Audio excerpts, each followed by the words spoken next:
1962年的夏天，一名漫画编剧像以往那样进行着新角色的构思。当时的他绝对不会想到，这么一个以蜘蛛为原型的角色，不仅成功在美漫市场中立足，还成为了当今最受欢迎的超级英雄。这名编剧的名字，想必大家已经耳熟能详了。而这个角色将会成为贯穿着整期视频的蜘蛛丝。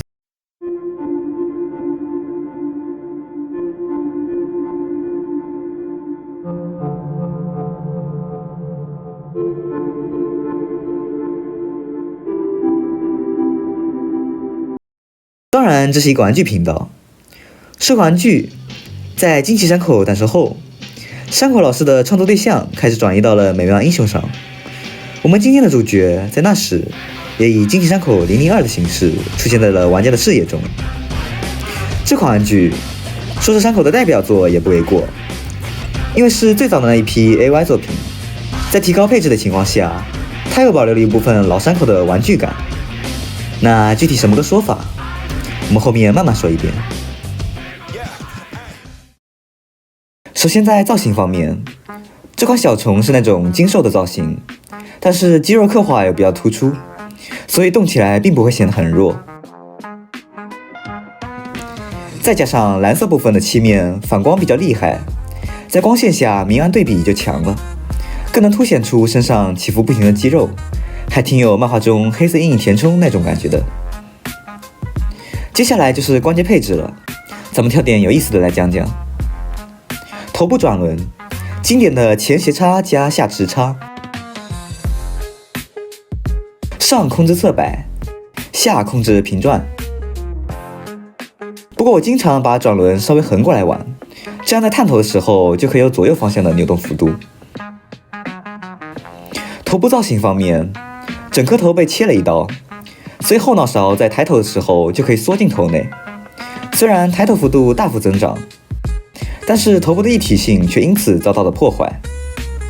早期许多款 AY 都采用了这种切法，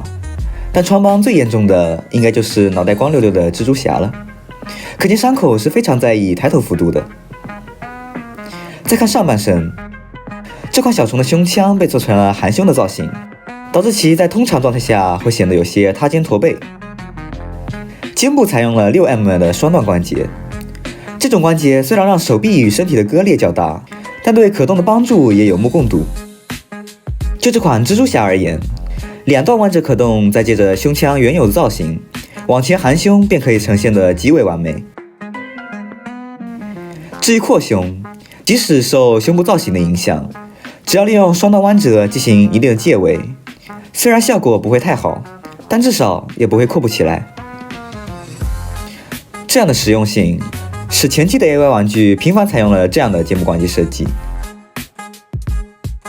腰部用了一颗10mm 的转轮，上下都是向后的斜插，这样扭腰的同时就可以带一点侧摆与后仰。再到胯部，这里使用了一组奠定 AY 胯部设计基础的关节，根部球关加大腿斜切。这套关节可以说是横跨整个 AY 界，当今的新产品也频繁采用。根部的球关可以提供最基本的前踢，但比起斜切又有更好的灵活度，可以做到微微的侧踢与平转。而大腿斜切根据角色的不同需求，可以改变斜切方向，提供不同的额外可动。比如这款蜘蛛侠，在正前踢踢到一定程度时，就可以利用斜切向外再踢一些。另外，侧踢基本由斜切提供，所以胯部球关大部分时间都不会露出来，实用性拉满的同时，防穿帮也做到了。最后说说小腿，山口在靴子里还藏了一颗转轮，这样在腿部弯曲时就可以使小腿贴到大腿，在膝盖只有一段弯折可动时，也可以达到180度的可动幅度，做到类似肌肉挤压发力的感觉。虽然我觉得山口当时只是看到蜘蛛侠穿的靴子，切开放一个关节进去也不穿帮，但是后来有些角色即使没有靴子，由于可动需求，小腿也进行了这样的配置。时至今日，它甚至变成了山口式的标准之一了。那配置说完了，至于为什么要这样配，还得动起来看看。我们来举几个蜘蛛侠标志性的 pose 吧，比如蜘蛛蹲。当我们尝试把这款小虫的腿向上抬，踢到一定程度时，大腿的斜切会自然地把整条腿向外打开，做到蜘蛛蹲特有的开腿。再利用小腿的额外关节，将腿部弯曲至180度，这样下半身的造型就摆好了。再看上半身，因为上半身的胸腔做出了很好的含胸造型，所以手臂在掰撑地的动作时，背部会呈现出一个完美的曲线，轮廓极为自然好看。最后，由于头部抬头的强化，即使把脖子压得很低，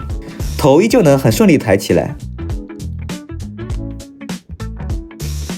这样，一个很无敌的蜘蛛蹲造型就摆好了。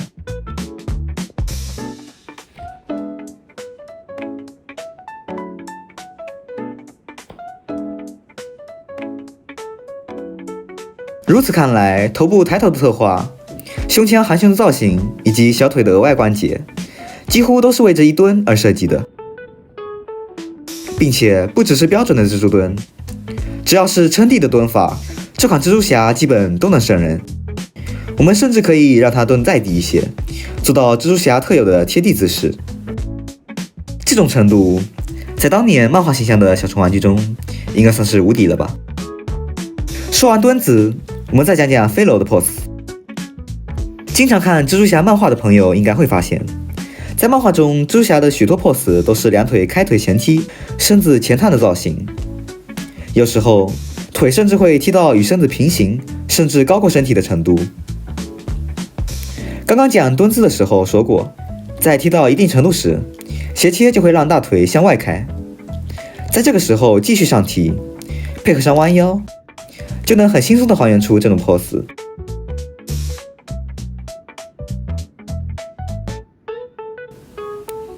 顺带一提，许多时候漫画中蜘蛛侠的脚板都极为突出，可能是养成的审美吧。我个人在掰蜘蛛侠的 pose 时，总是会刻意的让脚板出镜。002蜘蛛侠作为惊奇山口，它的配置确实给人感觉高尚了不少，但是它不是以复杂精细的制作来震撼玩家，而是以简单巧妙的设计与细微之处见真章。所以我说，它保留了那种老山口的玩具感，是一种简单拿在手上能玩得开心的玩具。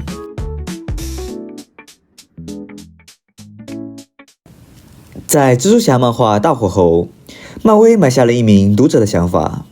为蜘蛛侠设计一件黑色的战衣。但是部分编剧认为，持续让蜘蛛侠穿着黑色战衣不符合角色形象。考虑到后续剧情发展，这件衣服被赋予了生命。这部分剧情应该不用我多说吧。蜘蛛侠摆脱了这件战衣，但这件战衣并没有消失，而是溜到了一名已身败名裂的可怜记者身上。两个痛恨蜘蛛侠的灵魂相结合，便成为了漫威最人气的反英雄角色之一。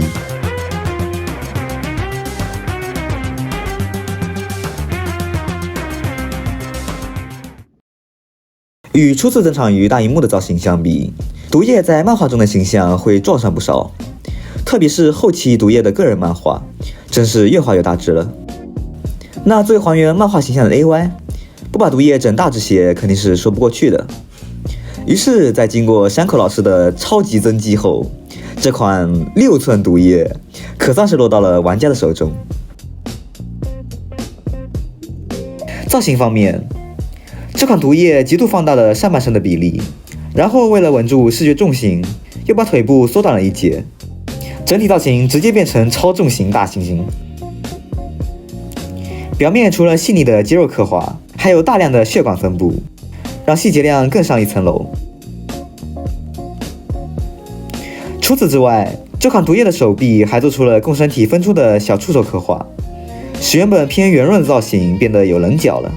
在轮廓上增加了视觉冲击感。漆面部分用到了黑中泛蓝的偏金属系的漆面，既还原了漫画中的蓝色轮廓，又和刚刚蜘蛛侠一样，光线下表面肌肉的刻画会更加明显。再到关节配置方面，我同样挑些有意思的来讲。首先就是头部，我觉得 AY 这支应该是市面上唯一一款拥有如此离谱头雕的毒液，这已经不是普通的地包天了，从上往下看，甚至能直接看到嘴内细节。那关于嘴部咬合方面，很多人可能会觉得下巴上打个轴就可以开合了，但实际上，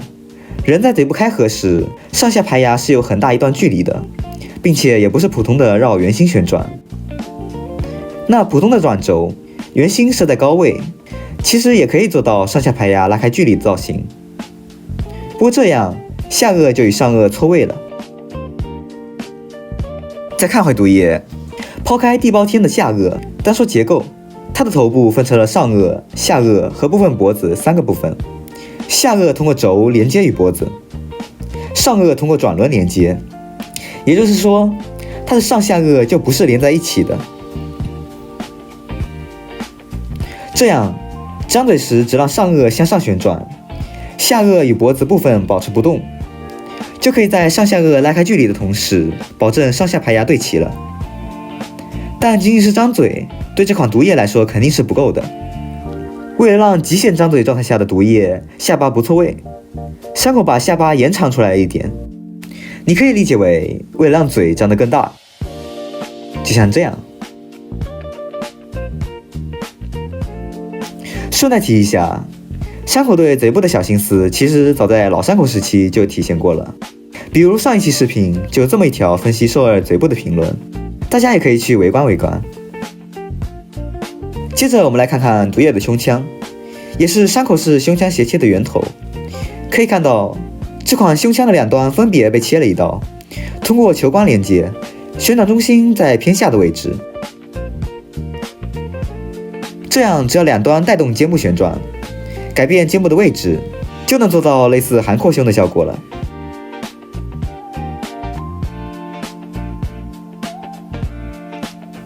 自由度大大提升。虽然我个人觉得这样的点子是出于毒液胸腔够大，有空间做更多文章，但可能是因为设计过于优秀，所以延续下去了吧。再到胯部，有增加肯定就有删减。这次的胯部用的是两段斜切，一个球光也没有。不过这并不代表设计的偷懒，斜切第一段控制前踢幅度，第二段控制侧踢幅度，并且在第二段侧踢时，由于角度的改变，第一段斜切还可以提供一些平转。总体来说肯定算是够用了。再来膝盖关节，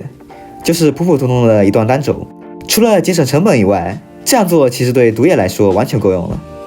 首先筋肉一点的朋友肯定会知道，腿部肌肉过于发达的人，弯曲膝盖时由于肌肉的互相挤压，导致弯曲幅度会随着肌肉的增大而减小，所以毒液本身就不需要太大的腿部弯曲。再加上山口把重心移向上半身，缩短了下半身的比例，膝盖能弯多少就更不重要了，它只需要做到弯曲时有一个漂亮的肌肉挤压状态就足够了。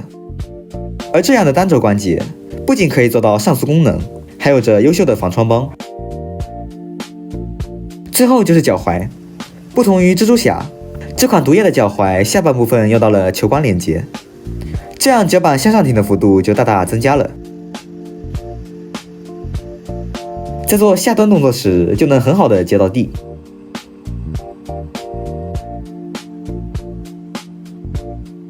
那主要的地方说完了，依旧是先动再说。首先还是讲讲蹲姿吧。在下蹲时，利用胸腔的斜切调整肩部位置，含胸的造型很容易的就做到了。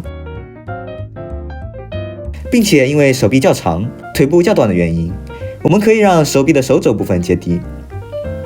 这样就能更好的表现出上半身的重量感，像是这样，视觉效果还是非常不错的。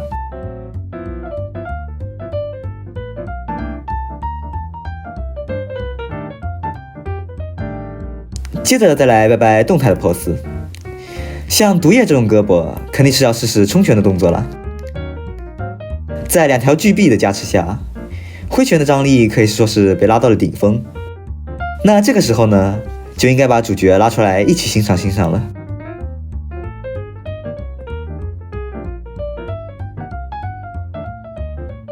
几个 pose 下来，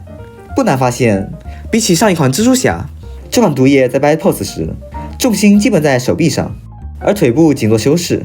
看点基本趋于上半身。这也说明了为什么山口的下半身基本使用斜切来做可动设计。优点都说完了，该说说缺点了。因为这款巨大的体型导致腰部转轮的装摩擦力不够，玩起来真的有点难受。并且早期惊奇山口由于大量使用转轮插装连接，导致把玩掉键的情况时常发生。这样的症状在重量更大的毒液身上。总而言之，这款在身形上巨大的尝试以及胸腔的创新，使它成为惊奇山口中极富特色与影响力的一款，放在整个可动小人界都可以算是极其新鲜的存在。有这么一个角色，他从毒液身上独立出来，继承了毒液的某些东西，却比毒液更加完善。随着这么一位新反派人气的飙升，又一个经典之作也将会诞生在惊奇山口的编号中，出现在玩家的视野里。